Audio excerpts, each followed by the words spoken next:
Hi, my name is Shaun Phillips. I'm the writer, director, and editor of The Beatles at Their Best. The Beatles at Their Best is a film that was made using information culled from the World Wide Web, much of it only recently available. And it tells the story of the early history of the Beatles from the point of view of Pete Best, their original drummer. John.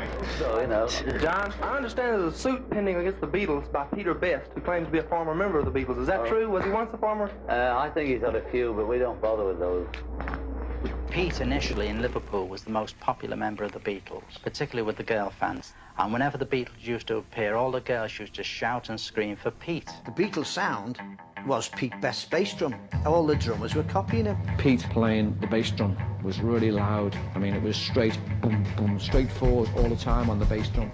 Well, I originally started the film as part of a larger feature film, which was detailing the relationship between the Beatles and Michael Jackson. That film was going to be called Unbelievable, The Beatles' LSD Trip Killed Michael Jackson.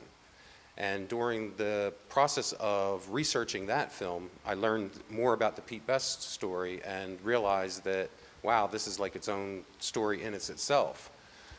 John Lennon had once said that the Beatles were at their best during the period of time where they played the dance halls of Hamburg, Germany and Liverpool, England. Well, that's the time before Ringo Starr was the drummer, the time when Pete Best was in the group and Stu Sutcliffe played bass. The story of Pete Best and the Best family has never really been told. In 1994, there was the feature film Backbeat, which shined a little bit of light on the story of Stu Sutcliffe. But most Beatles fans don't truly appreciate the enormous impact that Pete Best and the Best family had on the early success of the Beatles.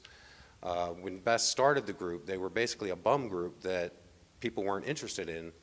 By 2 years later, they were the #1 group in 2 different cities in 2 different countries and had achieved record deals in 2 different cities in 2 different countries, and he was the most popular member. So with my film, what I'm trying to do is shine a little bit of light on that story. It's the first in a series of films called The Ultimate Trip, and there's more information on that available at the website, theultimatetrip.net. And what the series is a retelling of rock and roll history from an alternate point of view.